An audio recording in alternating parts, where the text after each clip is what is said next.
السلام عليكم ورحمة الله وبركاته نحمده ونصلي على رسوله الكريم أما بعد فقد قال الله تبارك وتعالى أعوذ بالله من الشيطان الرجيم بسم الله الرحمن الرحيم اليوم أكملت لكم دينكم وأتممت عليكم نعمتي ورضيت لكم الإسلام دينا صدق الله العظيم দিন টিভির সম্মানিত দর্শক এবং শ্রোতা আপনাদের সকলকে আমন্ত্রণ জানাচ্ছি আপনাদের প্রিয় অনুষ্ঠান দিনী সমাধানে। প্রিয় দর্শক এবং শ্রোতা, আজ আমরা আলোচনা করব হজ নিয়ে। আমাদের জন্য আজকের অতিথি হিসাবে আমাদের সামনে উপস্থিত আছেন আপনাদের অত্যন্ত প্রিয়, আমার প্রিয়, আমাদের সকলের প্রিয় মুফতি হাসান নুরি হাফিজাহুল্লাহ। আমরা ইনশাআল্লাহ শায়েখের কাছে যাব। তার আগে আপনাদেরকে বলে রাখি, আমি আপনাদের সামনে যে আয়াত তেলাওয়াত করেছি, আল্লাহ রাব্বুল আলামিন বলেন, আল ইয়াউমা আকমালতু লাকুম দীনাকুম ওয়া আতমামতু আলাইকুম নি'মাতি ওয়া রাদিতু লাকুমুল ইসলাম দীনা। যে আল্লাহ রাব্বুল আলামিন আমাদের জন্য দিনকে পরিপূর্ণ করে দিয়েছেন এবং আল্লাহ রাব্বুল আলামিনের যেই সমস্ত নিয়ামত আছে এগুলো আমাদের জন্য সম্পূর্ণ করে দিয়েছেন এবং ইসলামকে আল্লাহ রাব্বুল আলামিন ধর্ম হিসাবে মনোনীত করেছেন। আমরা ইসলাম এবং দিন নিয়ে আমরা আলোচনা করব। আপনাদেরকে বলে রাখি, আপনাদের এই প্রিয় অনুষ্ঠান দিনী সমাধান প্রতি সপ্তাহে সোম এবং মঙ্গলবার ইউকে স্টুডিও থেকে রাত 8:30টায় সরাসরি সম্প্রচার করা হয়। আপনাদের যদি কোনো প্রশ্ন থাকে আপনারা আমাদেরকে প্রশ্ন করতে পারবেন। প্রশ্ন করবেন 02035151 এই নাম্বারে, অথবা আমাদেরকে ইমেল করে প্রশ্ন পাঠাতে পারেন। আমাদের ইমেল অ্যাড্রেস হচ্ছে dinisomadhan@gmail.com। এই ঠিকানায় আপনাদের প্রশ্ন আপনারা পাঠাতে পারেন। আমরা শায়েখের কাছে যাব। আমরা শুরুতেই শায়েখের নসিহতমূলক বক্তব্য দিয়ে আজকের অনুষ্ঠান আমরা শুরু করব ইনশাআল্লাহ। আমাদের সাথে উপস্থিত আছেন আপনাদের অত্যন্ত প্রিয় ব্যক্তিত্ব মুফতি হাসান নুরি হাফিজাহুল্লাহ। আসসালামু আলাইকুম ওয়া রাহমাতুল্লাহ। ওয়া আলাইকুম আসসালাম ওয়া রাহমাতুল্লাহ। মুহতারাম, কেমন আছেন? আলহামদুলিল্লাহ। আপনাকে অসংখ্য মুবারকবাদ আপনার এই সময় আমাদের সম্মানিত দর্শক এবং শ্রোতাদেরকে দেওয়ার জন্য। আমি শুরুতে অনুরোধ করব আপনার নসিহতমূলক বক্তব্য দিয়ে আজকের আলোচনা শুরু করার জন্য। আসসালামু আলাইকুম ওয়া রাহমাতুল্লাহি ওয়া বারাকাতুহু। আলহামদুলিল্লাহি রাব্বিল আলামিন ওয়াস সালাতু ওয়াস সালামু আলা রাহমাতাল লিল আলামিন ওয়া আলা আলিহি ওয়া আসহাবিহি আজমাইন। আম্মা বা'দু ফাআউযু বিল্লাহি মিনাশ শাইতানির রাজীম। বিসমিল্লাহির রাহমানির রাহিম। ربنا وجعلنا مسلمين لك ومن ذريتنا أمة مسلمة لك وأرنا مناسكنا وتب علينا إنك أنت التواب الرحيم. بارك الله لنا ولكم في القرآن العظيم ونفعنا وإياكم بالآيات والذكر الحكيم. رب اشرح لي صدري ويسر لي أمري واحلل عقدة من لساني يفقهوا قولي. رب زدني علما وألحقني بالصالحين. اللهم صل وسلم دائما أبدا على حبيبك خير الخلق كلهم. আলহামদুলিল্লাহ। দিন টিভির দর্শক ভিউয়ার ভাই বোনেরা, আমরা আপনাদের প্রিয় প্রোগ্রাম দিনী সমাধান শুরু করতে যাচ্ছি। আল্লাহ সুবহানাহু তাআলার কাছে আমরা তৌফিক কামনা করছি। ওমা তৌফিক ইল্লা বিল্লাহ আলাইহি তাওয়াক্কালতু ওয়া ইলাইহি উনীব। সম্মানিত দর্শক ভিউয়ার ভাই বোনেরা, আমরা ইসলামের অন্যতম রুকুন হাজ নিয়ে আলোচনা করছি। যেহেতু এখন হাজের মৌসুম এবং আমরা আমাদের একজন কলার ভাইয়ের তার প্রশ্ন থেকেই আমরা সিদ্ধান্ত নিয়েছিলাম যে হজ্জের এই সফরের মধ্যে অথবা উমরার সফরের মধ্যে কোন কোন দোয়া বেশি বেশি করতে হবে। কারণ প্রত্যেক ভাই বোনদেরই একটি আকাঙ্ক্ষা থাকে যে আমার দোয়াগুলো যেন কবুল হয়। আর যেহেতু এই স্থান হিসাবে সবচেয়ে উত্তম স্থানের মধ্যে আমরা তখন সফর করি, সেইখানে আমরা কোন কোন দোয়া করব, এটি ছিল আমাদের মূল লক্ষ্য। তো আমরা ধারাবাহিক আলোচনা করছি এবং আমরা ইতিপূর্বে আপনাদেরকে বলেছিলাম যে আল্লাহর রাসূল সাল্লাল্লাহু আলাইহি ওয়াসাল্লামের ঘোষণা অনুযায়ী দোয়ার মধ্যে সবচেয়ে উত্তম দোয়া হচ্ছে রব্বানা আতিনা ফিদ দুনিয়া হাসানা ওয়া ফিল আখিরাতি হাসানা ওয়া কিনা আযাবান নার, যেটি রুকনে ইয়ামানিতে যাওয়ার পরে পড়া হয়। আর বাকি তাওয়াফের মধ্যে যে 7 চক্কর দেওয়া হয়, প্রতি চক্করে কোনো পৃথক দোয়া কোরআন বা হাদিসে উল্লেখিত নেই, যেগুলো আমরা সাধারণত বইতে পেয়ে থাকি এগুলার কোনো ভিত্তি নেই। তবে যেহেতু তোয়াফ অত্যন্ত গুরুত্বপূর্ণ একটি ইবাদত এবং তোয়াফের মধ্যে দোয়া কবুল হয়, সেহেতু আপনি আপনার ইচ্ছা অনুযায়ী যে কোনো দোয়া করতে পারেন। বিশেষ করে নিজের জন্য, মাতা পিতার জন্য এবং নিজের পরিবারের জন্য, মুসলিম উম্মাহের জন্য আপনি দোয়া করতে পারেন। এটি হচ্ছে ইসালে সওয়াবের একটি অন্যতম পথ। যেমন আপনি তোয়াফ করছেন আর আপনি পড়ছেন রব্বির হামহুমা কামা রব্বায়ানি সগীরা, এটি অত্যন্ত ফজিলতপূর্ণ সময় এবং দোয়া। 2 নম্বর যে বিষয়টি আমরা আলোচনা করেছি যে সৈয়দনা ইব্রাহিম খলিল আলাইহিস সালাম বাইতুল্লাহ নির্মাণের সময় তিনি তার ছেলে ইসমাইল আলাইহিস সালামকে নিয়ে হাত দিয়ে কাজ করেছেন আর জবান দিয়ে এই দোয়াগুলো করেছেন। প্রথম তিনি বলেছিলেন রব্বানা তাকাব্বাল মিন্না ইন্নাকা আনতাস সামিউল আলিম, হে আমাদের রব, হে আমাদের মুরব্বী, হে আমাদের পালনকর্তা, আপনি আমাদেরকে এবং আমাদের কাজকে কবুল করুন। এরপরে তিনি বলেছিলেন রব্বানা ওয়াজআলনা মুসলিমাইন লাক, হে আমাদের রব, হে আমাদের প্রতিপালক, আমাদেরকে তুমি মুসলিম অর্থাৎ অনুগতশীল বানাও। রব্বানা ওয়াজআলনা মুসলিমাইন লাক ওয়া মিন যুররিয়্যাতিনা উম্মাতাম মুসলিমাতাল লাক, এবং আমাকে এবং আমার পরবর্তী প্রজন্মকে তুমি মুসলিম অনুগতশীল দলের অন্তর্ভুক্ত করো এবং মুসলিম উম্মাহের মধ্যে তুমি আমাদেরকে রাখো। সুতরাং ইব্রাহিম আলা নবিয়্যিন আলাইহিস সালামের দোয়া থেকে প্রমাণিত হয় ইব্রাহিম আলাইহিস সালাম মুসলিম ছিলেন। সুতরাং ইব্রাহিম আলাইহিস সালাম যদি মুসলিম থাকেন, তাহলে ইব্রাহিম আলাইহিস সালামের পরবর্তী যত নবী এবং রসুল দুনিয়ায় আগমন করেছেন, যত শরীয়ত দুনিয়ায় আগমন করেছে, সব নবী এবং রসুল মুসলিম ছিলেন এবং তাদের শরীয়ত নাম ছিল ইসলাম, উম্মার নাম ছিল মুসলিম। পরবর্তী সময় ভিন্ন নাম তারা ধারণ করেছে।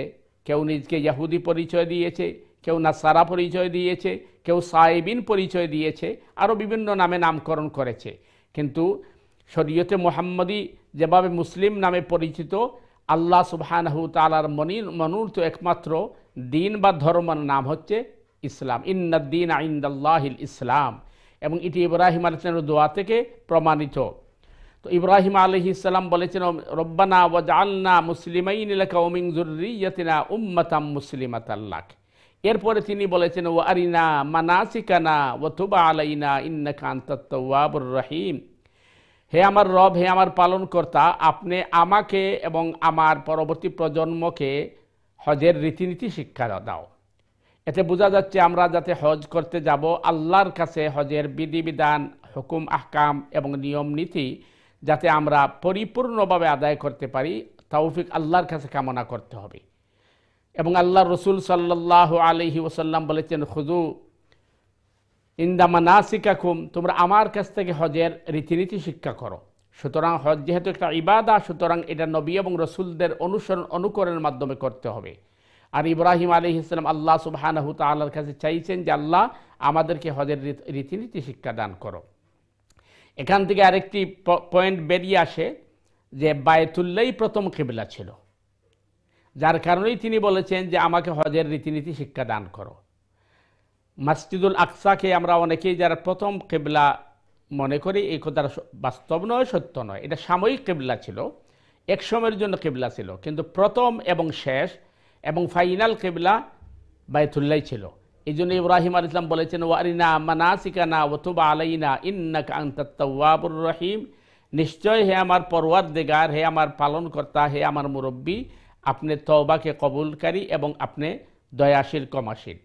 তো এই যে ইব্রাহিম আলাইহিস সালামের দোয়া, আমরা এই দোয়া হজের সফরে এবং আমরা উমরার সফরে আমরা করতে পারি, কারণ যেহেতু এটা নবীর দোয়া এবং এই দোয়াটি কোরআনে বর্ণিত হয়েছে।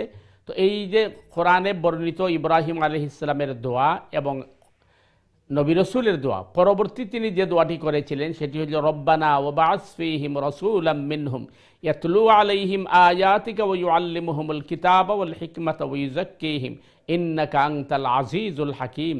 পরবর্তী তিনি দোয়া করেছিলেন যে রব্বে করিম, যেহেতু আপনি এই ঘর নির্মাণ করিয়েছেন এবং এই শরীয়তকে কমপ্লিট করার জন্য সর্বশেষ যিনি আসবেন নবী বা রসুল হিসাবে, তাকে আমার বংশধর, তাকে তুমি দান করো। এবং তার দায়িত্ব হবে চারটি, ইয়াতলু আলাইহিম আয়াতি, আয়াতে তিলাওয়াত করা, ও ইউযাক্কিহিম, তাজকিয়ায়ে নফস করা, ও ইউআল্লিমুহুমুল কিতাব, কিতাবের শিক্ষা দেওয়া, ইন্নাকা আনতাল আজিজুল হাকিম, নিশ্চয় তুমি পরাক্রমশালী এবং তুমি মহাকৌশলী। তো আল্লাহর রসুল সাল্লাল্লাহু আলাইহি ওয়াসাল্লাম যেন তার বংশধর থেকেই জন্ম নেন, এটি তিনি কামনা করেছিলেন। আর তিনি কামনা করেছিলেন যে যে চারটি দায়িত্ব আছে পালন করবেন রসুল করিম সাল্লাল্লাহু আলাইহি ওয়াসাল্লাম। আমরা এই চারটি দায়িত্ব নিয়ে আগামী সপ্তাহে আলোচনা করব ইনশাআল্লাহ বিইذনিল্লাহ।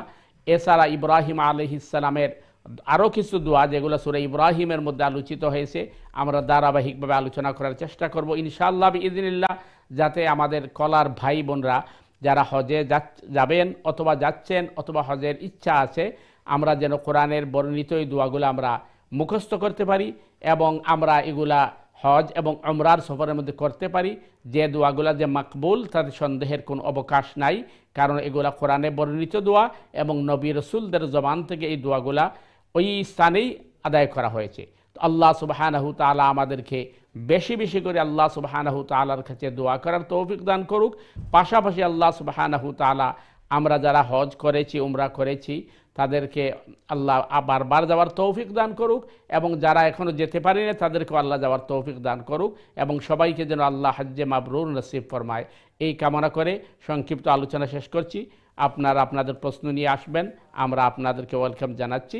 সুবহানাকাল্লাহুম্মা বিহামদিকা আশহাদু আল্লা ইলাহা ইল্লা আনতা আস্তাগফিরুকা ওয়া আতুবু ইলাইক। ওয়াসসালামু আলাইকুম ওয়া রাহমাতুল্লাহি ওয়া বারাকাতুহু।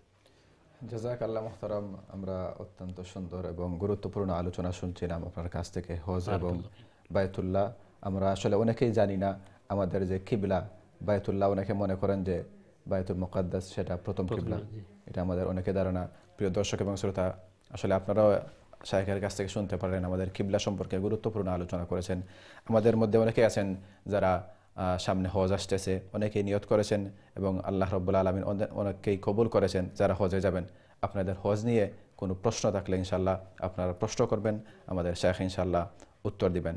আমি শুরুতেই শাইখকে প্রশ্ন জিজ্ঞাসা করব যে আসলে আমরা অনেকেই হজে যাব, আবার আমাদের অনেকের আছে যাদের হজে যাওয়ার তৌফিক আছে, টাকা পয়সা আছে, কিন্তু মাহরাম নাই। বিশেষ করে মহিলা যাদের মাহরাম নাই, ওই মহিলার জন্য হজে যাওয়ার বিধান কি, এবং ওনার জন্য কি আসলে কোন মহিলার যদি কোন মাহরাম না থাকে তাহলে ওনার উপর হজ ফরজ হবে কিনা, এই বিষয়ে যদি একটু আলোচনা করতেন।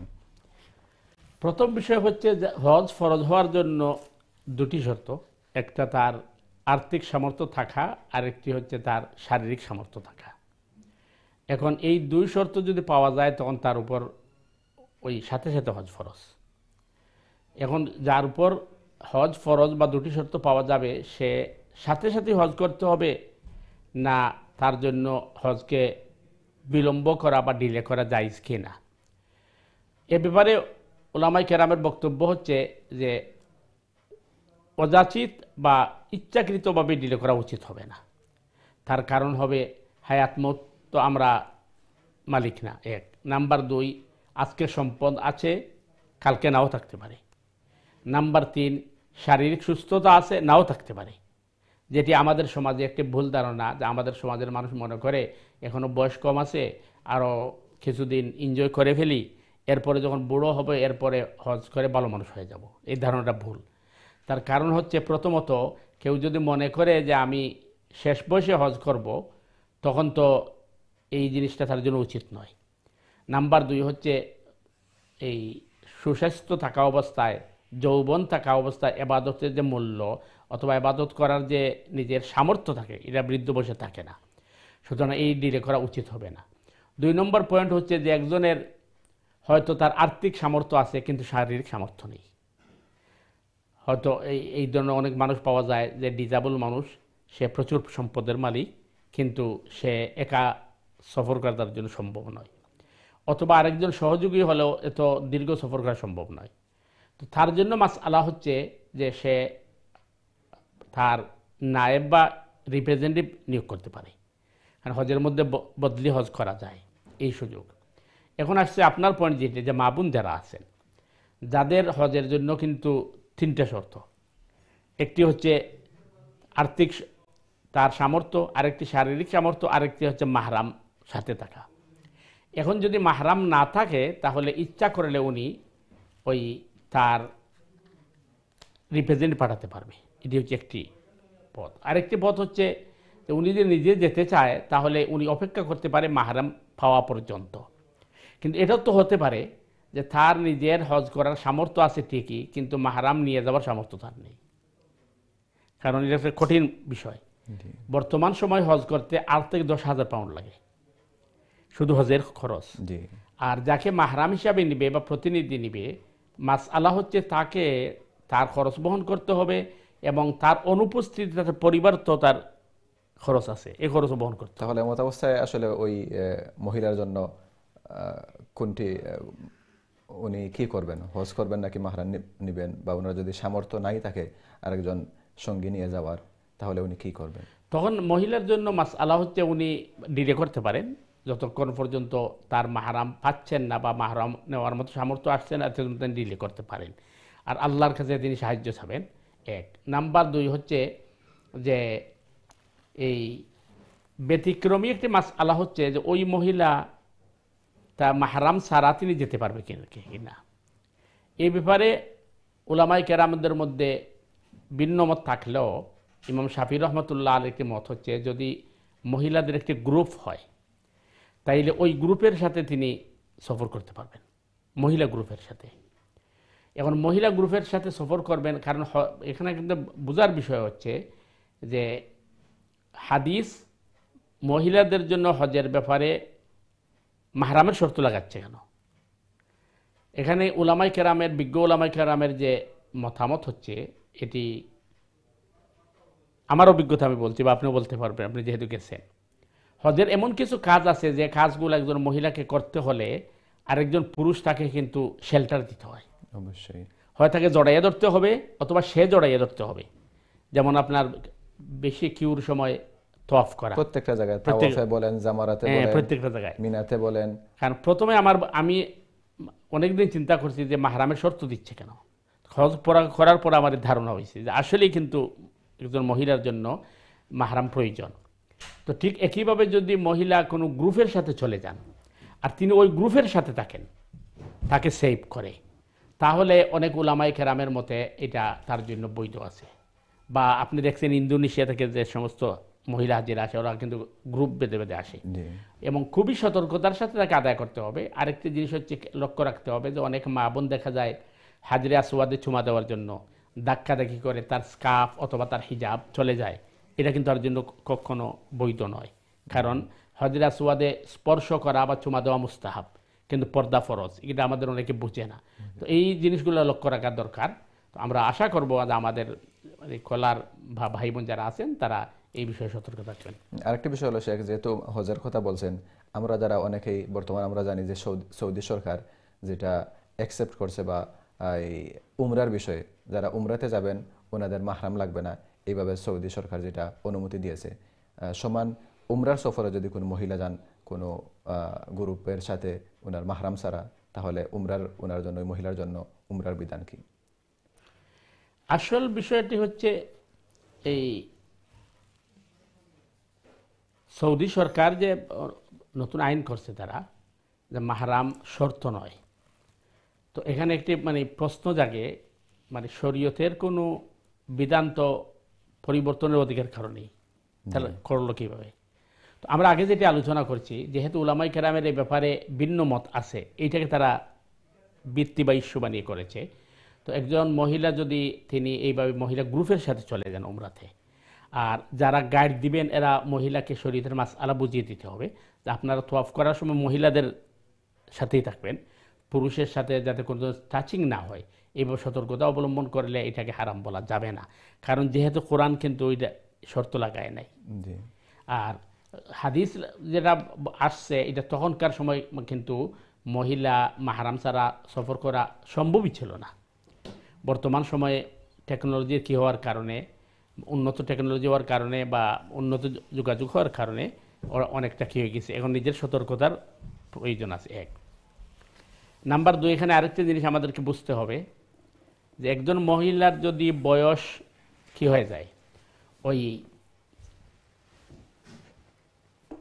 যেটাকে ফিকহি ভাষায় সিন্নি ইয়াস বলা হয়, ওনার বিবাহের বয়স চলে যায়, জি তাহলে ওনার জন্য মাসআলা শিথিল হয়ে যায়। কোরআন নিজেই বলছে ওয়াল কাওয়াইদু মিনান নিসা ইল্লাতি লা ইয়ারজুনা নিকাহান।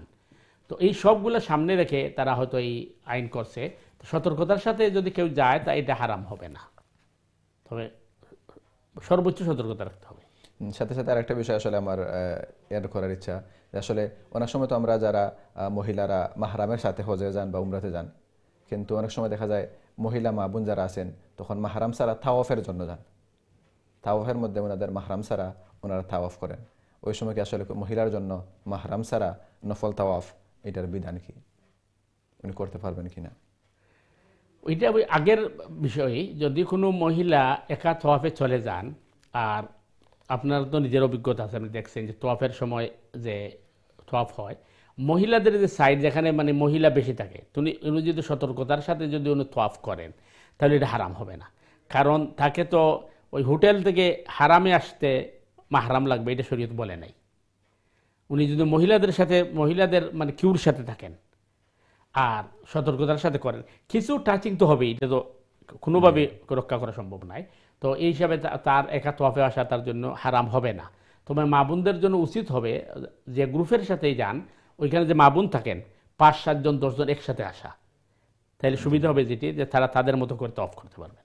আরেকটি বিষয় হলো, আমরা আসলে যারা অনেক দিন তো মক্কায় ছিলাম বা এখনও সবসময় যাওয়া আসা করি, আমরা আমাদের মা বোন যারা আছেন, অনেক সময় আমরা মা বোন যারা আছেন ওনারা সবসময় চান মসজিদে হারামে গিয়ে নামাজ পড়ার জন্য 5 ওয়াক্ত। ওই মহিলাদের জন্য ওনারা যে হারামের যে অংশ আছে এখানে থাকার পরে যদি ওনারা ওনাদের হোটেলে নামাজ পড়েন অথবা মসজিদে নামাজ পড়েন, হোটেল এবং মসজিদে নামাজ পড়লে ওনাদের সওয়াবের মধ্যে কোনো পার্থক্য বা কমই বেশি হবে কিনা? মহিলাদের জন্য হোটেল নামাজ পড়বেন অথবা হারাম শরীফে গিয়ে নামাজ পড়বেন, মসজিদে নামাজ পড়লে অথবা হোটেলে নামাজ পড়লে এটার মধ্যে সওয়াবের মধ্যে কোনো কমই বেশি হবে কিনা? আসলে এই বিষয়টা কিন্তু একটি আমাদের জন্য একটা জটিল বিষয়। কারণ মসজিদে মহিলারা যাওয়া অথবা মসজিদ মহিলাদের জন্য অ্যাক্সেস রাখা, এ ব্যাপারে শরীয়তের দিক নির্দেশনা কি? আসলে কিন্তু কোরআন বা হাদিস কোথাও বলে নাই যে মা বোনরা মসজিদে যেতে পারবেন না। ইনশাআল্লাহ শেখ আপনার কাছ থেকে বিস্তারিত শুনবো। আমাদের সাথে সম্মানিত একজন কলার আছেন। আসসালামু আলাইকুম ওয়া রাহমাতুল্লাহ। সম্মানিত দর্শক, আসসালামু আলাইকুম ওয়া রাহমাতুল্লাহ। জি, প্রশ্ন করুন প্লিজ।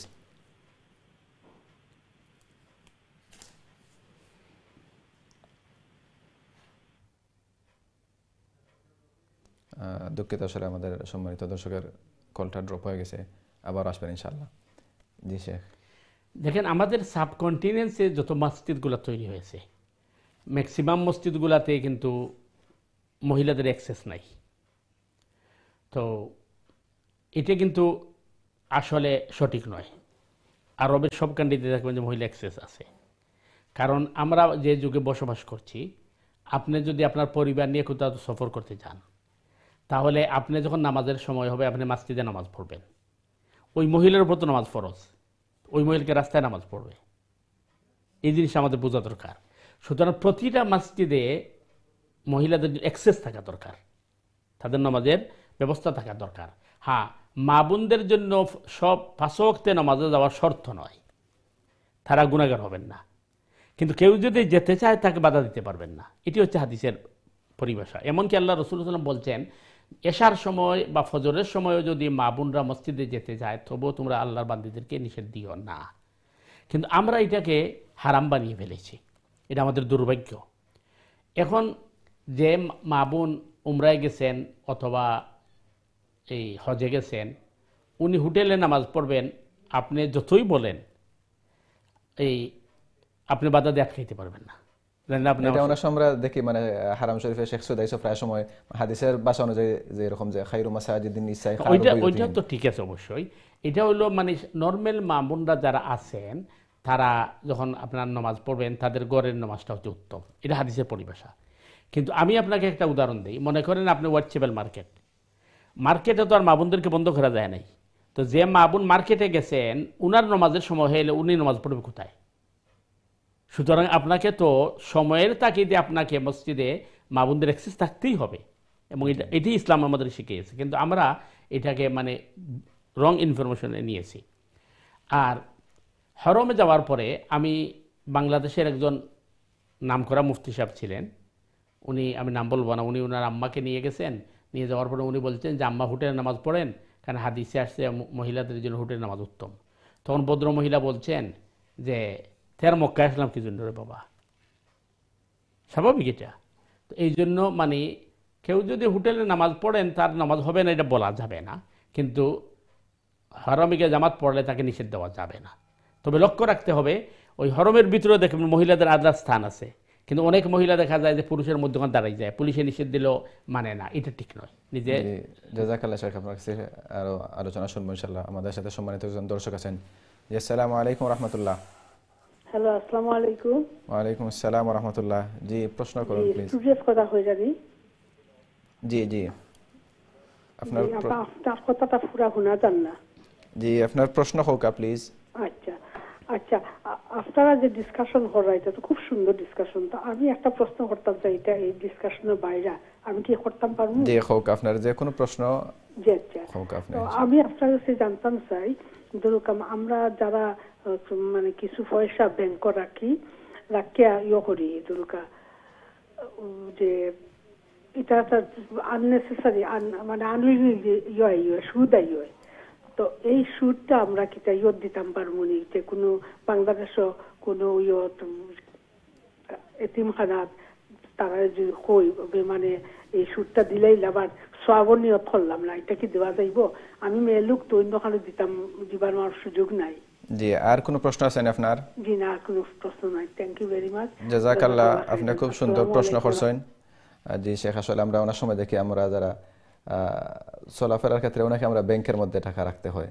আমাদের সম্মানিত দর্শক উনি প্রশ্ন করেছেন যে ব্যাংকের মধ্যে যখন টাকা রাখেন এটার একটা সুদ আসে, এমনিতেই একটা অতিরিক্ত টাকা আসে, ওই টাকাটা কি উনি কোথায় খরচ করবেন বা উনি সওয়াবের নিয়তে এই টাকাটা খরচ করতে পারবেন কিনা?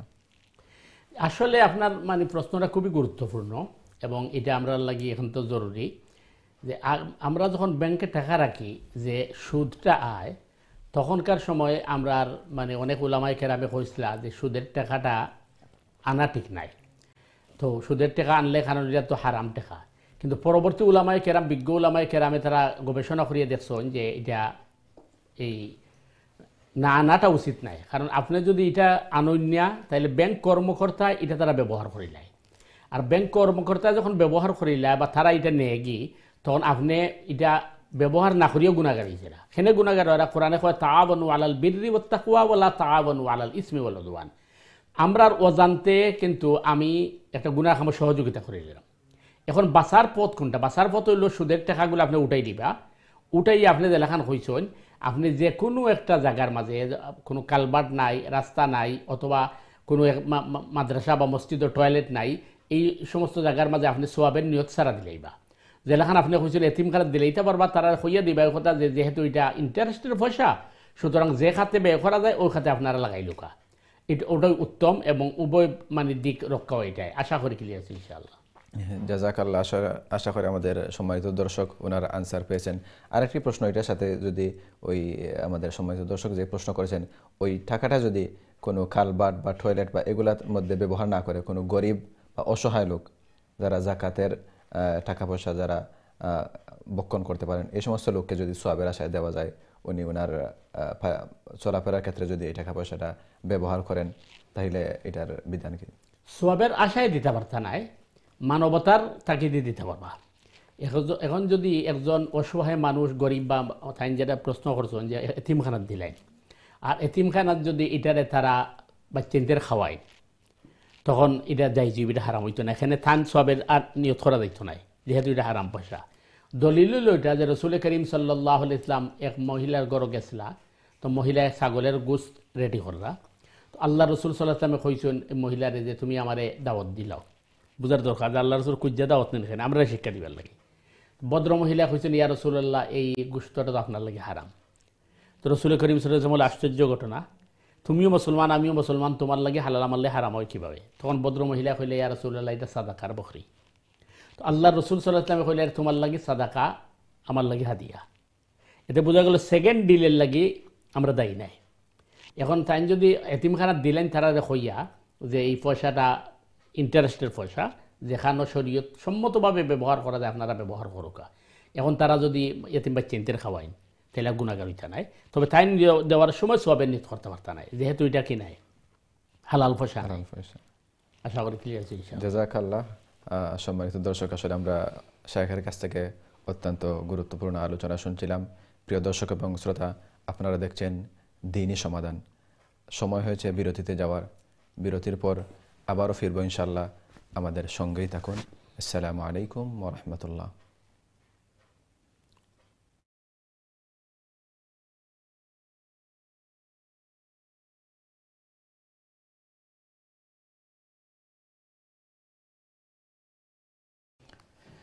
আসসালামু আলাইকুম ওয়া রাহমাতুল্লাহি ওয়া বারাকাতুহু। সম্মানিত দর্শক এবং শ্রোতা, আপনাদেরকে আমন্ত্রণ জানাচ্ছি আপনাদের প্রিয় অনুষ্ঠান দ্বীনি সমাধানে। প্রিয় দর্শক এবং শ্রোতা, আপনারা দেখছেন দ্বীনি সমাধান। আমরা আজ হজ নিয়ে আলোচনা করছি। আমাদের সঙ্গে হজ নিয়ে আজকের আমাদের অতিথি হিসাবে উপস্থিত আছেন আপনাদের এবং আমার সকলের প্রিয় মুখ মুহতারাম শায়েখ মুফতি হাসান নুরী হাফিজাহুল্লাহ। আমরা শায়েখের কাছে যাব ইনশাআল্লাহ। তার আগে আপনাদেরকে বলে রাখি, আপনাদের যদি কোনো প্রশ্ন থাকে আপনারা আমাদেরকে প্রশ্ন করে আপনাদের প্রশ্নের আনসার নিতে পারেন। প্রশ্ন করার জন্য আপনাদেরকে স্ক্রিনের মধ্যে নাম্বার দেওয়া আছে 0203515178 এই নাম্বারে আপনারা কল করবেন। আর যদি আপনারা ইমেইলে প্রশ্ন পাঠাতে চান তাহলে আমাদের ইমেইল অ্যাড্রেস আছে dinishomadhan@gmail.com। প্রিয় দর্শক এবং শ্রোতা, আমরা জানি আমাদের জীবনে দ্বীন এবং ইসলাম এগুলা অত্যন্ত জরুরি। আমরা অনেকে যারা নিয়ত করেছে এবং আল্লাহ রাব্বুল আলামিন অনেকেই কবুল করেছেন যারা আগামীতে হজে যাবেন। আপনাদের যদি কোনো প্রশ্ন থাকে আপনারা ইনশাআল্লাহ প্রশ্ন করবেন। আমরা আমাদের শায়েখের কাছে যাব ইনশাআল্লাহ।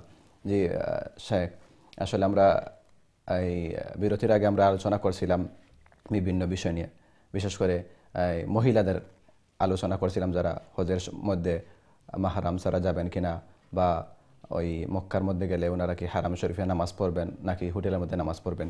একটি বিষয় হলো, আমরা আসলে অনেকেই বিভিন্ন মত পোষণ করি এবং আমরা আসলে হয়তো অনেকেই জানি না মহিলা যারা আছেন ওনাদের জন্য মসজিদের মধ্যে গিয়ে নামাজ পড়া আসলে এটা শরীয়তের বিধান কি? ওনারা কি মসজিদে যেতে পারবেন নাকি ওনারা ঘরে নামাজ পড়বেন? মহিলাদের জন্য মসজিদে নামাজ পড়ার শরীয়ী বিধান এ সম্পর্কে যদি একটু আলোচনা করতেন। দেখেন, আসলে শরীয়তের বিষয়টা আমাদেরকে বুঝতে হবে যে আপনি ওই একজন মুফতি হিসাবে ফিকহি মাসআলাগুলো আপনি দেখছেন। ফিকহি মাসআলাগুলার কতগুলা মানে শর্ত আছে, কোন কোন শর্ত পাওয়া গেলে জামাতে না গেলে হয়। এটা সবার জন্য, পুরুষের জন্য, সুস্থ মানুষের জন্য। যদি দেখা যায় যে খুব বেশি বৃষ্টি হচ্ছে অথবা খুব বেশি আপনার স্নো পড়ছে, অধিক ঠান্ডা, অথবা এই একজন মানুষ হেঁটে যেতে পারে না, অথবা একজন অন্ধ মানুষ তার মানে মসজিদে যেতে আরেকজন মানুষ তার সাথে লাগে, এই ধরনের যাদের জন্য মানে উজর থাকে তারা জামাতে না গেলে তাদের জন্য কোনো গুনাহ নেই। মুসাফির যদি গড়ের পাশে মসজিদ থাকে আর মুসাফির যদি জামাতে না যান তিনি গুনাহগার হবেন না। ঠিক একইভাবে মা বোন যারা আছেন তাদের গড়ের বিভিন্ন কাজকর্মের কারণে শরীয়ত তাদের অনুমতি দিয়েছে, তারা মানে ইচ্ছা করলে তারা মসজিদে যেতে পারেন আর গড়ে নামাজ পড়তে পারেন। গড়ে নামাজ পড়া তাদের জন্য অধিক সওয়াব, যদি তার নামাজ সূরা কেরাত সব কিছু সহিহ শুদ্ধ থাকে, এটি কিন্তু শর্ত। আর মসজিদে যাওয়ার তার অনুমতি আছে, মসজিদে যেতে কিন্তু শরীয়ত তাকে বাধা দেয় নাই। এই জন্য আমরা যারা আগে আলোচনা করছি প্রত্যেক মসজিদে ওই মা বোনদের জন্য অ্যাক্সেস থাকা দরকার এই যুগ অন্তত। নাম্বার 2 হচ্ছে যে কথাটা আপনি বলছেন, হজে যাওয়ার পরে বা উমরা যাওয়ার পরে মা বোনরা হোটেলে নামাজ পড়া উত্তম হবে না হারামে যাওয়া উত্তম হবে। এখানে বিষয় হচ্ছে যে আসলে তারা যদি হোটেলে একা একা নামাজ পড়েন তাহলে ওই যে 1 রাকাত 1 লক্ষ রাকাত এটা পাবেন কিনা, এটারও বোঝার বিষয়। যেহেতু শরীয়তে তাকে অনুমোদন দিছে যে তারা গড়ে নামাজ পড়তে পারবেন এবং রাসূলুল্লাহ সাল্লাল্লাহু আলাইহি ওয়াসাল্লাম বলছেন গড়ে নামাজ পড়া উত্তম, সুতরাং তারা যদি হোটেলে নামাজ পড়েন তাইলে তারা সওয়াব পাবেন না এটা আমরা বলতে পারবো না। তবে মানে তাদেরকে হারামে যাইতে কেউ বাধা দিতে পারবে না যেহেতু শরীয়ত অনুমোদন দিয়েছে। তবে হ্যাঁ, তারা যদি হোটেলে নামাজ পড়েন তাদের নামাজ হয়ে যাবে এবং এতে কোনো অসুবিধা নাই। আর এখন আপনি যদি বলেন যে জামাতের সময় আপনি গড়ে নামাজ পড়েন, আমি কি বলছি আর কি, তখন তোয়াফের সময় কি করবেন? আমাদের যারা যুক্তি দেন, দলিল যুক্তি দেন যে ফিতনার যুগ, দিস দাট ইত্যাদি ইত্যাদি। তো তাদের কাছে প্রশ্ন হচ্ছে তোয়াফের সময় আপনি করবেন কি? কারণ শরীয়তে এমন কোনো বাধ্যবাধক করেন নাই যে পুরুষের তোয়াফ আলাদা করতে হবে, মহিলার তোয়াফ আলাদা করতে হবে। ওইখানে তো যেতে বাধ্য, সাইর মধ্যে যেতে হবে, আপনি মুজদালিফা আরাফাতে যেতে হবে। এতে বোঝা যাচ্ছে শরীয়তের কোনো বিষয়ে আমার বিবেক, আমার বুদ্ধি দিয়া আমরা কিন্তু এটারে নিজের পক্ষ থেকে কোনো বক্তব্য দিতে পারবো না। তো আমরা অনেকেই বলি যে ফিতনার যুগ। তো স্বভাবত প্রশ্ন জায়গায় আল্লাহ কি জানতেন না, রসুল কি জানতেন না যে এটা ফিতনার যুগ? তাইলে আল্লাহও বলতেন, রসুলও বলতেন যে এত বছর পরে মসজিদে আর তোমরা মা বোন যায় না। হ্যাঁ, মা বোনদের জন্য অনুমতি আছে, তারা তার ঘরে নামাজ পড়লেও আদায় হয়ে যাবে, কিন্তু তারা মসজিদে যেতে চাইলে তাদের বাধা দেওয়া যাবে না। আর বিশেষ করে বর্তমান এই যে মানে যান্ত্রিক যুগে যে সবাই এখন কিন্তু কর্মব্যস্ত, এই জায়গার মধ্যে যদি মা বোনদের মসজিদে নামাজের ব্যবস্থা না থাকে তখন তারা ম্যাক্সিমাম নামাজ কাজা হয়ে যাবে। আর নামাজ কাজা করা তো এটা কোনোভাবেই শরীয়ত অনুমোদন করে না, এটা হইলে একেমাত্র শরীয়ী কোনো উজর ছাড়া। সুতরাং মানে এই ব্যাপারটা আমাদেরকে আরও লক্ষ্য করা দরকার এবং আমাদের আলিমরা আমরা এই ব্যাপারে আরও মানে গভীর চিন্তা করবেন বলে আমরা আশা রাখি। জাযাকাল্লাহ মুহতারাম, আপনার কাছ থেকে অত্যন্ত গুরুত্বপূর্ণ আলোচনা শুনছিলাম। আরেকটা প্রশ্ন হলো, আমরা যারা অনেকেই যারা হজে যাব, বিশেষ করে যারা পুরুষ আছেন, যারা বিশেষ করে কর্মব্যস্ততায় থাকেন বা টাকা পয়সা রোজগার করেন, পুরুষের জন্য যাদের উপর হজ ফরজ, ওনার ওয়াইফকে যদি হজের মধ্যে নিয়ে যেতে চান তাহলে পুরুষের উপর যেভাবে হজ ফরজ, ওনার স্ত্রীর জন্য কি হজ ফরজ হবে কিনা? আমরা ইনশাআল্লাহ আপনার কাছে প্রশ্ন শুনবো। তার আগে আমাদের সাথে সম্মানিত একজন দর্শক আছেন। জি, আসসালামু আলাইকুম ওয়া রাহমাতুল্লাহ। হ্যালো, আসসালামু আলাইকুম ভাইয়া। ওয়া আলাইকুম আসসালাম ওয়া রাহমাতুল্লাহ। জি স্যারকে আমি প্রশ্ন করব যে আমরা দ্বিতীয় মহাযুদ্ধের পর জাতিসংঘ বানানো হয়েছে, ইউনাইটেড নেশনের 5টা দেশ আছে পার্মানেন্ট স্থায়ী সদস্য। অনেক স্থায়ী সদস্য পুতিনও, নেতানিয়াহুও, অনেক যদি তারা জানে যে গভর্নমেন্ট। জাযাকাল্লাহ। দর্শক, আপনি আসলে খুব গুরুত্বপূর্ণ প্রশ্ন করছেন। ইনশাআল্লাহ আপনার প্রশ্নের আনসার পাইবা। জি শেখ, যদি কিছু বলতেন আর যে অসম্পূর্ণ প্রশ্ন এটার আনসার। জি হাজি সাহেব, আপনি আপনার মানে নিয়মিত কলার এবং আপনি একজন চিন্তাশীল এবং খুবই মানে গবেষণামূলক কথাগুলা হয়। তো আসলে ইউনাইটেড নেশন বা যেগুলো হইছে এগুলো তো মানবতার লাগি হইছে এবং এই সমস্ত সংস্থা এবং অর্গানাইজেশন আমরা আশা করব যে প্রত্যেকটা অর্গানাইজেশন সংস্থা মানবতার পক্ষে কাজ করব এবং মজলুমের পক্ষে কাজ করব। আপনার সুন্দর মতামতের জন্য ধন্যবাদ। জাযাকাল্লাহ। জি, আমাদের সাথে সম্মানিত একজন দর্শক আছেন। জি, আসসালামু আলাইকুম ওয়া রাহমাতুল্লাহ।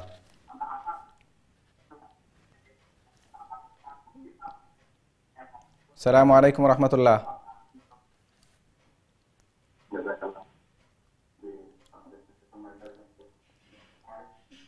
ওয়ালাইকুম আসসালাম রাহমাতুল্লাহি ওয়া বারাকাতুহু।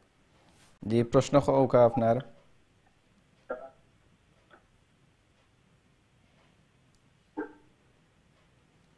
জি, সম্মানিত দর্শক, আপনার প্রশ্ন একটু কইবানে প্লিজ। দয়া করে টিভির ভলিউমটা একটু কমাই দিবেন। প্রোগ্রাম আমার খুব ভালো লাগে, খুব সুন্দর লাগে। আমি একটা প্রশ্ন করতাম চাই কুরবানি সম্বন্ধে। জি হোক আপনার প্রশ্ন। দয়া করে টিভির ভলিউমটা একটু বন্ধ করে লাও। টিভির ভলিউম নাই। জি, আপনার প্রশ্ন কি তা হোক?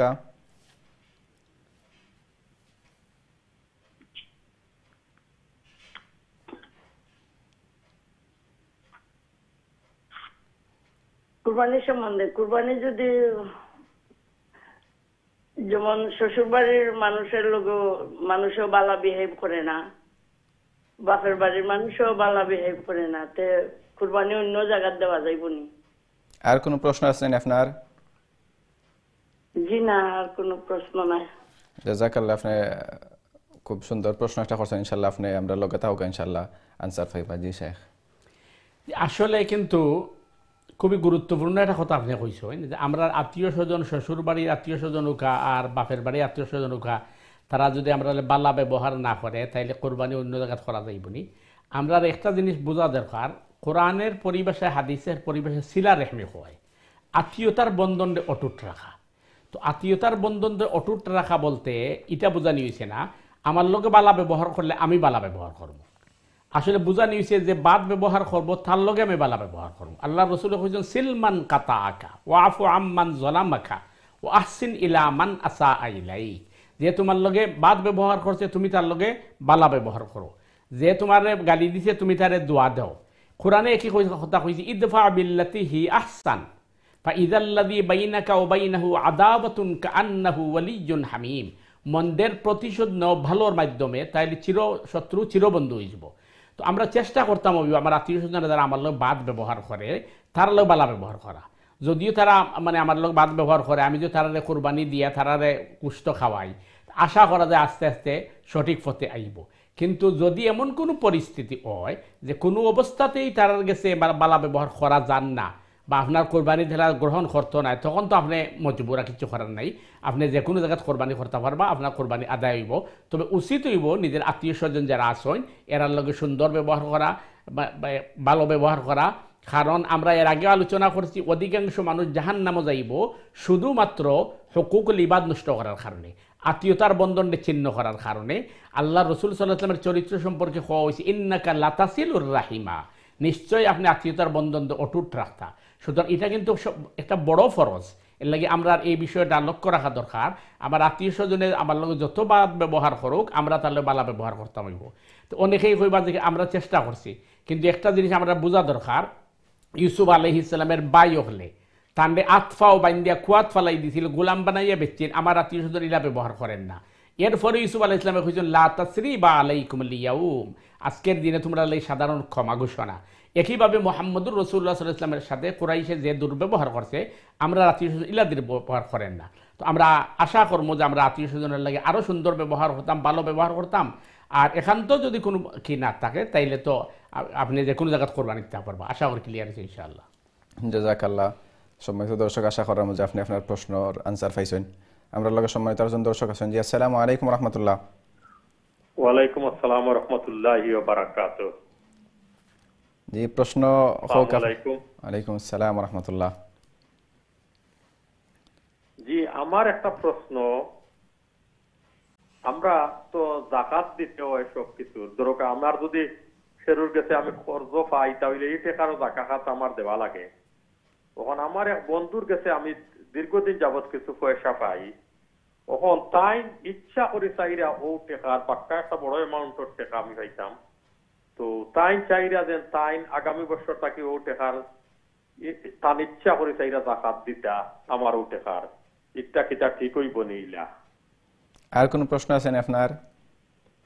জি না, ওটাও থ্যাংক ইউ। জাযাকাল্লাহ, খুব সুন্দর প্রশ্ন করছেন। আসলে বর্তমান সমাজ আমরা অনেকে এরকম ভুক্তভোগী এই বিষয়ে। জি শেখ। জি ভাই, প্রথম কথা হইল আমরা একটা দিন বোঝা দরকার যে কেউরে যদি আমি খরচ দেই তাইলে এই টাকাটা তো আমার কাছে নাই, তো যেহেতু আমার কাছে নাই তাইলে এই টাকাটার উপরে যাকাত খেনে আইব। সহজ আনসার হইল যে ব্যাংকও টেকা থাকলে টেকার মালিক আমি, সুতরাং টেকাটা আমার কাছে না, টেকা ব্যাংকও, এটার উপরে যাকাত দেওয়া লাগবে। ঠিক একইভাবে আপনার যদি টাকা অন্য কেউর কাছে খরচ থাকে তাইলে যাকাত আপনার উপরে ফরজ, আপনি যাকাত দেওয়া লাগবে। হ্যাঁ, অতটুকু হইতে পারে আপনি যদি ধরেন 5 বছর টান গেছে থাকে, এই 5 বছর যাকাত না দেন, দিলে করণ যাইতেছে, যখন আপনার কাছে পয়সা আইব ফিরিয়া তখন আপনি A to Z গণ্যা যাকাত দেওয়া লাগবে। এখন হইল দ্বিতীয় প্রশ্ন, যে যাকাত নিচ্ছেন তাই কইছেন যে আগামী বছর থেকে আপনার টাকার যাকাত আমি দিলাইব না, এটা সাফ হারাম, এটা সুদের মাঝে পড়ব। আল্লাহ রসুল সাল্লাল্লাহু আলাইহি ওয়াসাল্লামে কইছেন যে একজন মানুষ আপনার আগে সালাম দিত না, কিন্তু আপনার কাছে করজ নিছিল, করজ নেওয়ার বাদে এখন আপনারে দেখলে ওই সালাম দেয়, এই সালামটাও সুদ। সুতরাং মানে এই যে আপনার যে ভাই যে ইচ্ছাকৃতভাবে কইছেন তাই আপনার টাকার যাকাত দিবা, এটা শরীয়তে এলাও নাই এবং এটা জায়েজ নাই। আল্লাহু আ'লাম বিস-সাওয়াব। জাযাকাল্লাহ। আসলে আমরা সম্মানিত দর্শক আপনার আনসার পাইছেন আশা করি ইনশাআল্লাহ। আমরা লগে সম্মানিত আরেকজন দর্শক আছেন। জি আসসালামু আলাইকুম ওয়া রাহমাতুল্লাহ। আসসালামু আলাইকুম ওয়া রাহমাতুল্লাহি ওয়া বারাকাতুহু। ওয়ালাইকুম আসসালাম ওয়া রাহমাতুল্লাহ। জি প্রশ্ন হোক প্লিজ। জি লা ইলাহা ইল্লাল্লাহ মুহাম্মাদুর রাসূলুল্লাহ কইয়া দিতা দোয়া করা যাইব কিনা না, ওটা একটু আমারে কইয়া দিবা। জি জাযাকাল্লাহ, আপনি খুব সুন্দর একটা প্রশ্ন করছেন। জি শেখ। জি আসলে রসুল করিম সাল্লাল্লাহু আলাইহি ওয়াসাল্লামে কইছেন সবথেকে উত্তম দোয়া হইল এই কলিমা, কলিমা বলতে লা ইলাহা ইল্লাল্লাহ মুহাম্মাদুর রাসূলুল্লাহ, লা ইলাহা ইল্লাল্লাহ ওয়াহদাহু লা শারীকা লাহু লাহুল মুলকু ওয়া লাহুল হামদু ওয়া হুয়া আলা কুল্লি শাইইন কাদির, লা ইলাহা ইল্লাল্লাহুল আযীমুল হালিম, লা ইলাহা ইল্লাল্লাহু রাব্বুল আরশিল আযীম, লা ইলাহা ইল্লাল্লাহ রাব্বুস সামাওয়াতি ওয়াল আরদি ওয়া রাব্বুল আরশিল কারীম, সুবহানাল্লাহ ওয়াল হামদুলিল্লাহ ওয়া লা ইলাহা ইল্লাল্লাহু আল্লাহু আকবার ওয়া লা হাওলা ওয়া লা কুওয়াতা ইল্লা বিল্লাহ। এই সবগুলো হইল তাওহীদের কালিমা। সুতরাং আপনি ইচ্ছা করলে লা ইলাহা ইল্লাল্লাহ মুহাম্মাদুর রাসূলুল্লাহ করে দোয়া করতে পারবা, কোনো অসুবিধা নাই। এবং হাদিসও আইছে যে আপনি তাওহীদের কালিমা দিয়ে দোয়া করলে দোয়া কবুল হইব বেশি। সুতরাং আপনি করতে পারবা, কোনো অসুবিধা নাই। জাযাকাল্লাহ শাহরাম। সম্মানিত দর্শক, আপনার প্রশ্নর আনসার পাইছেন।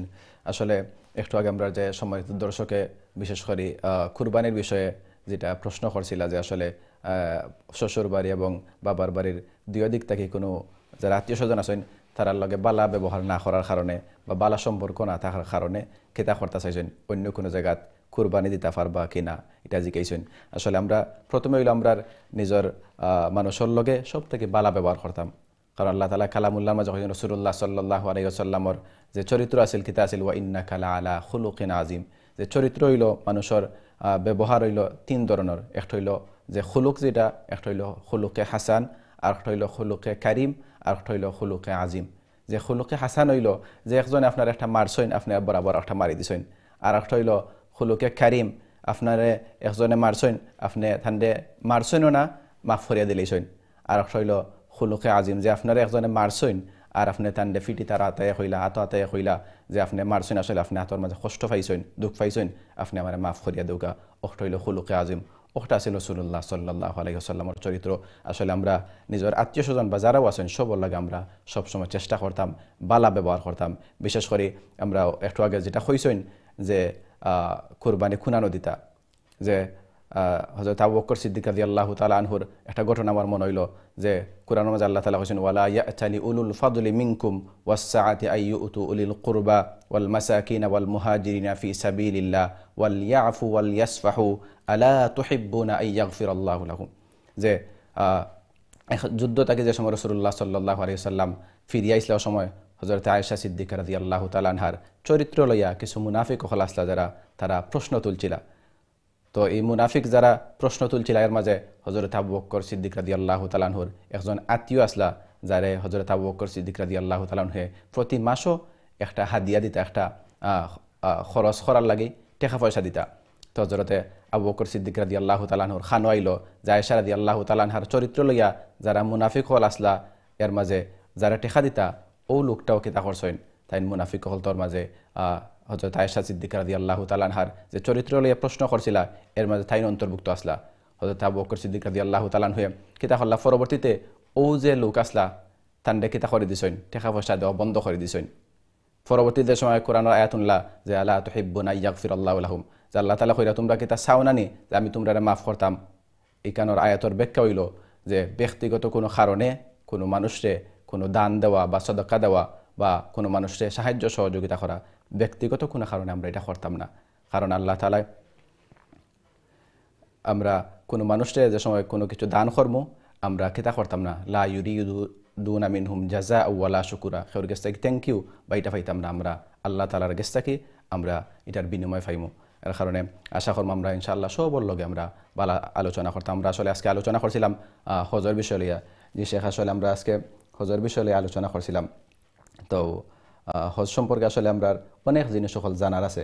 আমরা যারা হজ যাই বা যাইমু অনেক জিনিস আমরা আসলে কিতা করি না, হজ যাওয়ার আগে অনেক জিনিস আমরা প্রশ্ন উলামায়ে কেরাম বা যারা জানেন তার কাছে আসলে আমরা অনেক সময় জানার চিন্তা করি না। যাওয়ার পরে যে সময় আমরা কোনো বিপদ পড়ি বা কোনো একটা মাসলা মাসাইল লইয়া যে সময় আমরা কিতা করি আটকে যাই, তখন আমরা প্রশ্ন করি। এ কারণে যদি একটু আমরা সম্মানিত দর্শক এবং শ্রোতা যারা আছেন তারা যদি কইতা যে আসলে হজ যাওয়ার আগে আসলে কোন কোন জিনিস যেগুলো ফলো করার দরকার, এই ব্যাপারে যদি একটু আলোচনা করতাম। দেখুন, প্রথম বিষয় যেটা আপনি আলোচনা আনছেন যে আসলে হাদিসের মধ্যে আল্লাহ রসুল সাল্লাল্লাহু আলাইহি ওয়াসাল্লাম ইরশাদ করেছেন তলাবুল ইলমি ফরিয়দাতুন আলা কুল্লি মুসলিম, প্রত্যেক মুসলিম নরনারীর উপর তার প্রয়োজনীয় নলেজ অর্জন করা ফরজ। সুতরাং যে পরিমাণ নলেজ তার দরকার আছে ইবাদত করতে গিয়া, যেমন নামাজ পড়ার আগে নামাজের মাসলা মাসাইল জানতে হইব, রোজা রাখার আগে রোজার মাসলা মাসাইল জানতে হইব, হজ করার আগে হজের মাসলা মাসাইল জানতে হইব। কিন্তু এর অর্থ এটা নাই যে হজের একেবারে খুঁটিনাটি ডিটেলস মাসলা জানতে হইব, এটা একদম মুফতির প্রয়োজন। এখানে কোরআনে কিন্তু ক্লিয়ার করে দিয়েছে ফালাউলা নাফারা মিন কুল্লি ফিরকাতিম মিনহুম তাইফাতুল লিয়াতাফাক্কাহু ফিদ্দীন। এই ফাকিহ ফিদ্দীন ওয়ার লাগি একটা দল বা একটা জমাত যথেষ্ট, আর বাকি প্রত্যেক মুমিন এবং মুমিনের উপরে ফরজ প্রয়োজনীয় বেসিক নলেজ অর্জন করা। সুতরাং এহরাম বানতে হইব কোন জায়গা থেকে, কীভাবে এহরাম বানতে হইব, মহিলার এহরাম কী হইব, পুরুষের এহরাম কী হইব, এবং কোন জায়গাত কোন কাজ করতে হইব, এই বেসিক আইডিয়াটা আগে লওয়া দরকার। এর কারণে কোনো আলেম উলামার কাছ থেকে পরামর্শ লইয়া অথবা বর্তমান সময় বিভিন্নক্ষণ হজের প্রশিক্ষণ গিয়া অথবা বই তাকে দেখিয়া এগুলাকে শিক্ষা দিতে হইব। আর না ওই আপনি যেটা কইছেন যে আমলের আগে ইলিম না থাকলে কিন্তু আমল সঠিকভাবে করা যেত না, আর আমল সঠিকভাবে না করলে এই আমল কবুল হওয়ার সম্ভাবনা নাই। এর কারণে প্রত্যেকের উচিত যে আমরা প্রত্যেকটা বিষয়ে অন্তত বেসিক নলেজ অর্জন করা। হজ যাইতে হইলে হজের মাসলা মাসাইলগুলো আগে জানা, উমরা যাইতে হইলে উমরার মাসলা মাসাইলগুলো জানা, এবং জানিয়া এরপরে আমরা চেষ্টা করা সামনে অগ্রসর হওয়ার। আর এখন তো সুযোগ আছে অনেকভাবেই, যেটা কইলাম যে আলিমুল আমার এসে জানতে পাররা, অথবা বিভিন্ন মাসজিদ হলেও কিন্তু হজের প্রশিক্ষণ হয়, অথবা হজের বিভিন্ন গ্রুপ যে লইয়া যায়, বিভিন্ন গ্রুপে ওইগুলো প্রশিক্ষণ দেয়, এগুলা থেকে হজের মাসলা মাসাইলগুলো আমরা জানা এখান তো দরকার। যেটা মনে করুক আগে আমি আলোচনা করছি যে হজ অথবা উমরা এটা তো অবশ্যই একটা বড় ধরনের এবাদত, কিন্তু আবেগের কারণে অনেক মাসলা না জানার কারণে যে মনে করা যে হজরে আসওয়াদও চুমা দেই, অনেকে পুরুষও আছেন মনে করেন যে মরলে তো শহীদ হয়ে যাব আর বাঁচলে চুমা দিলাম। শহীদ হওয়া তো অত সহজ নয়, এটা আত্মহত্যার সামিল। কারণ এই জায়গার মাঝে গিয়া যদি আমি অন্য কোনো মুসলমান বা হাজিরে ধাক্কা দেই অথবা কষ্ট দেই, তাহলে আমি একটা কবিরা গুনাহ করলাম, কারণ ইজায় মুসলিম হারাম। আর আল্লাহর ঘরের সামনে হরমের মাঝে আমি করলাম কি আর মুসলমানটা কষ্ট দিলাম। আর আমি যদি নিজে মারা যাই তাহলে আমি সুসাইড করলাম, কারণ এটা তো মুস্তাহাব। এবং হাদিসের মাঝে ক্লিয়ার আছে যখন আমরা হজরে আসওয়াদ থেকে তোয়াফ শুরু করবো তখন নর্মালভাবে আপনি এই আদি ইশারা দিয়া অথবা হাদিসও যেহেতু তখন মানুষ কম আছে লাঠি দিয়া স্পর্শ করে যাওয়া, তখন তো লাঠি দেওয়া সম্ভব নাই। আপনি যে দাগ দিছে দাগের মাঝে দাঁড়াইয়া আপনি আদি ইশারা দিয়ে বিসমিল্লাহ আল্লাহু আকবার তো শুরু হয়ে দিল, ধাক্কা ধাক্কির দরকার নাই। কারণ আপনারে যে ফাতর চুমা দিতেই হইব এটা শরীয়ত বাধ্য করছে না। এবং ইকাই জায়গার মাঝে আমরা বোঝা দরকার যে হজরে আসওয়াদ থাকি তোয়াফটা শুরু করা হয় খেনে, বা হজরে আসওয়াদের মধ্যে ইশারা দেওয়া অথবা চুমা দেওয়া এটা খেনে আইছে। আসলে হাদিসের দৃষ্টিতে হজরে আসওয়াদ এটা কিন্তু আল্লাহর কুদরতের ক্যামেরা। হাদিস হয়েছে কিয়ামতের দিন হজরে আসওয়াদের দুইটা চোখ থাকবো এবং মুখ থাকবো, এটা রেকর্ড করে। তো আপনি যদি ও দাগ থাকি উবাইয়া আদি ইশারা দিলেন তাইলে কিন্তু আপনারে কাজ করে নিছে হজরে আসওয়াদে ধাক্কা দিয়ে। হ্যাঁ, আপনি যখন তোয়াফ করতে গিয়ে কিন্তু অনেক সময় কিন্তু রেলির ধাক্কায় অনেক সময় কিন্তু ইজিলি লইয়া যায় হজরে আসওয়াদের সামনে। এইভাবে যদি সুযোগ থাকে তো এইটা ভিন্ন মাসআলা। কিন্তু দেখা গেছে অনেক মা বইন পর্যন্ত যে হজরে আসওয়াদের চুমা দেওয়ার লাগি স্কার্ফ গেছে কয়, হিজাব গেছে কয়, কোনো খবর নাই। আর নিজেও অনেক কষ্ট করছেন বা অনেক মানুষ বীর ধাক্কিও, এটা উচিত নাই। কারণ এটা মাসলা না জানার কারণে হজরে আসওয়াদের মাঝে চুমা দেওয়া ফরজ নাই, মুস্তাহাব। আর মুস্তাহাব আদায় করতে গিয়ে ফরজ নষ্ট করা যাইত নাই। একইভাবে এই হজরে আসওয়াদ আর রুকনি ইয়ামনি ছাড়া আর কোনো জায়গার মাঝে স্পর্শ করার কথা হাদিস হয়েছে না। যদিও দেখা যায় এই বায়তুল্লাহর দেওয়ালের মধ্যে কেউ আত গসায়, বুক গসায়, এরপরে বিভিন্ন ধরনের কী করে মাকামে ইব্রাহিমের মধ্যে চুমা দেয়, এগুলা কিন্তু ঠিক না, এগুলো বেদাত। কেন বেদাত? কারণ সৈয়দনা মুআবিয়া রাদিয়াল্লাহু তাআলা আনহু এক সময় হজ আইসলা, আওয়ার পরে মুআবিয়া রাদিয়াল্লাহু তাআলা আনহু এই বায়তুল্লাহর দেওয়ালের মাঝে নিজের বডিরে কর্ষণ করছেন, এরপরে স্পর্শ করছেন, মুখের মধ্যে বুঝছেন। এক সাহাবী জিগাইলা যে মুআবিয়া এটা তো সঠিক নাই, কারণ রাসূল করিম সাল্লাল্লাহু আলাইহি ওয়াসাল্লাম রে হজরে আসওয়াদ আর রুকনে ইয়ামনি ছাড়া কোনো স্পর্শ করতে তো আমরা দেখছি না। সৈয়দনা মুআবিয়া রাদিয়াল্লাহু তাআলা আনহু কইলা যে তুমি আমার বুঝাও বায়তুল্লাহর কোন বালুকণাটা বরকতময় নাই, কত সেন্সিটিভ কথা, কোন বালুকণাটা এই কি নাই বরকতময় নাই, ফজিলতের জিনিস নাই। তো এই সাহাবী ফালতা মুআবিয়া রাদিয়াল্লাহু তাআলা আনহুর প্রশ্ন করলা, তাইলে তুমি আমারে বুঝাও ইসলাম তুমি বেশি বুঝছো না আল্লাহ রাসূল বেশি বুঝছো? তখন মুআবিয়া রাদিয়াল্লাহু তাআলা আনহু কইলেন এর বাদে আমি আর কোনোদিন স্পর্শ করছি না। তাহলে রসুল সাল্লাল্লাহু আলাইহি ওয়াসাল্লাম যেভাবে করতেন, আল্লাহ রসুল কইছেন হজরে আসওয়াদ সম্ভব হইলে চুমা দিবাই ধাক্কা ধাক্কি ছাড়া, আর না ইশারা করে তওয়াফ শুরু করবাই। আর তওয়াফ করতে গিয়ে রুকনে ইয়ামানিত আওয়ার বাদে ডাইনাত অথবা দুইয়াত দিয়া রব্বানা আতিনা ফিদ দুনিয়া হাসানা ওয়া ফিল আখিরাতি হাসানা ওয়া কিনা আযাবান নার দোয়া পড়া। তো রুকনে ইয়ামানিত আপনি নিজেও দেখছেন, রুকনে ইয়ামানিত অনেক সহজেই যাওয়া যায়, অনেক সময় তেমন একটা কি থাকে না। রুকনে ইয়ামানিত থেকে হজরে আসওয়াদ যাও ওই জায়গা কিউ বেশি হয়। তো এই জায়গাত আমি মারমুখী হইয়া অথবা আমি একেবারে আমারে কষ্ট দিয়া বা অন্য করে কষ্ট দিয়া হজরে আসওয়াদে চুমা দেওয়া অথবা স্পর্শ করার চেষ্টা করা উচিত নাই, কারণ এটা ফরজ নাই। আসলে এটা আমিও মানে যেহেতু দীর্ঘ 6-7 বছর মতন আলহামদুলিল্লাহ মক্কাত আসলাম এবং এখনও সবসময় যাওয়াও করলাম, আমার এই লং টাইমের মাঝে আমি একবারও হজরে আসওয়াদ এটা চুমা দিছি আর একবার ট্রাইও করছি না। আসলে অনেক মানুষ আমরা বুঝি না যে এখানে কষ্ট করিয়া যে আমরা নফল ইবাদত মুস্তাহাব করতে গিয়ে আমরা অনেক সময় ফরজ তরক করি। আর একটা প্রশ্ন হইল শেখ যে আসলে আমরা অনেকে যেগুলো আমরা অনেকের মুক্ত প্রশ্ন শুনি যে হজরে আসওয়াদ এটা যে মানুষের গুণা চুষতে চুষতে এটা খালা হয়ে গেছে, এটা সাদা পাথর আছিল চুষতে চুষতে এটা খালা হয়ে গেছে, আসলে এটার কতটুকু সত্যতা বা ভিত্তিক এটা যদি একটু কইতা।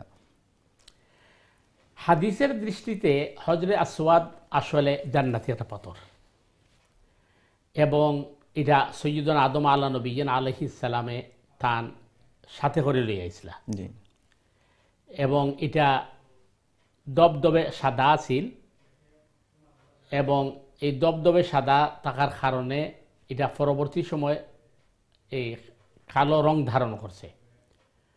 তো হাদিসের মাঝে কোনো কোনো হাদিসও পাওয়া যায় যে এই হজরে আসওয়াদে মানুষের গুনারে স্পর্শ করার কারণে এটা কালো রং ধারণ করছে। আসল বিষয় হইছে যে এটা নয়, আসল বিষয় হইছে যে এই হজের সূচনা থেকে শুরু করিয়া ই পর্যন্ত কত কোটি কোটি মানুষের স্পর্শ করা, স্পর্শ করার কারণে এটা কি হয়ে গেছে, তার রং পাল্টে গেছে। এক, দুই নম্বর হয়েছে যে বায়তুল্লাহ যখন ইব্রাহিম আলাইহিস সালামের নির্মাণ করছিল, এই হজরে আসওয়াদটারে জিবরিল আমিন আইনা দিছেন, এটা কিন্তু পাহাড়ের উপরে আসছিল, তাইলে বোঝা গেল যে এটা মাটির নিচে পড়ে গেছিল। এরপরে কুরাইশে যখন নির্মাণ করছে তখন কিন্তু বায়তুল্লাহ আবার ভাঙ্গে 2 টুকরো হয়ে গেছে বা কয়েক টুকরো হয়ে গেছে, এটা কি করা হয়েছে। ওই সমস্ত কারণে হয়তো তার রং পরিবর্তন হয়েছে, কিন্তু সাদা আছিল এটা হাদিসও পাওয়া যায় এবং জান্নাতি পাথর যে এটা হাদিসও পাওয়া যায়। এখন কত হইল যদি হজরে আসওয়াদে যদি গুনাহ আসলেই টানে তখন স্পর্শ করলে টানবো, ইশারা দিলেও টানবো, আসলে আমরা নিয়তের উপরে নির্ভর করব। তো আসল হাদিসের পরিভাষা যেটা যে এটা কিন্তু একটা কুদরতি ক্যামেরা, এটা আল্লাহর এই সাক্ষী হিসাবে বহন করব যে এরা হজ বা উমরা করছেন। তো ইনো আরও প্রশ্ন আছে যে এই কোটি কোটি মানুষ হজ উমরা করারা সবের পক্ষে সাক্ষী দেবনি, সবের পক্ষে সাক্ষিত্ব নাই, যার হজ কবুল হইব। আর হজ কবুল হওয়ার লাগে শর্ত হইল যেভাবে প্রত্যেকটা আবাদত কবুল হয় নিয়তের উপরে, সহি নিয়তে যারা হজ করবা উমরা করবা যে তারার পক্ষে সাক্ষী দেব। জাযাকাল্লাহ, আসলে খুব গুরুত্বপূর্ণ। অনেকেও আসলে এটা ভ্রান্ত ধারণা রাখেন যে আসলে খুব সুন্দর আলোচনা করছেন। আসলে আমরাও তো জানি হযরত ওমর রাদিয়াল্লাহু তাআলা আনহু এই কিতা করছিল হজরে আসওয়াদের সামনে বইয়া কইছিল যে আমি হজরে আসওয়াদ তোমার আমি সুমা দিলাম না, রাসূলুল্লাহ সাল্লাল্লাহু আলাইহি সাল্লাম সুমা দিছেন ওই হিসাবে সুন্নাত, কারণ তুমি গুনাহ মাফ করাইতে পারতা না, তুমি ফাতর ছাড়া কিছু নাই, ফাতর ছাড়া কিছু নাই। জাযাকাল্লাহ। আসলে আরেকটা প্রশ্ন একটু আগে আপনি যেটা কইছেন, আমরা অনেকেও যারা বিশেষ করে হজরে আসওয়াদ কইরা বা রুকনে ইয়ামান এই জায়গা ছাড়া যারা বাইতুল্লাহ মাঝে কাফরের মাঝে গিলাফের মাঝে দরিয়া কিতা করেন নিজের ইমোশনালি অনেকে দোয়া আছেন বা টাচ করেন, এটা আসলে করলে কোনো ক্ষতি আছে নি বা করতে পারবা না, এটা হইবা ইনশাল্লাহ। আর আশা কর্ম শেষে আপনার আজকে যেহেতু আমরা অনুষ্ঠান একবার শেষ পর্যায়ে আইছি, আপনার শেষ নসিহত ইনশাল্লাহ আমরা সম্মানিত দর্শক এবং শ্রোতার লাগে ইনশাল্লাহ শেষ নসিহত করব। প্রথমত বায়তুল্লাহর গিলাফ অনেকে মানে টুকরা খাইতে আনন অথবা বরকতের লেগে আনন, এটা উচিত নাই। এক নাম্বার 2 হলো এটা মসজিদুল হারামের মানে মর্যাদার প্রতি একটা অসম্মানী। 2 নম্বর জিনিস হইল শরীয়তে এমন কোনো কথা হয়েছে না যে বায়তুল্লাহর যে গিলাফ থাকবো এই গুলাফের মাঝে বরকত থাকবো বা এটা তাবিজ ব্যবহার করা যাবে ইত্যাদি ইত্যাদি, এগুলো সঠিক নাই।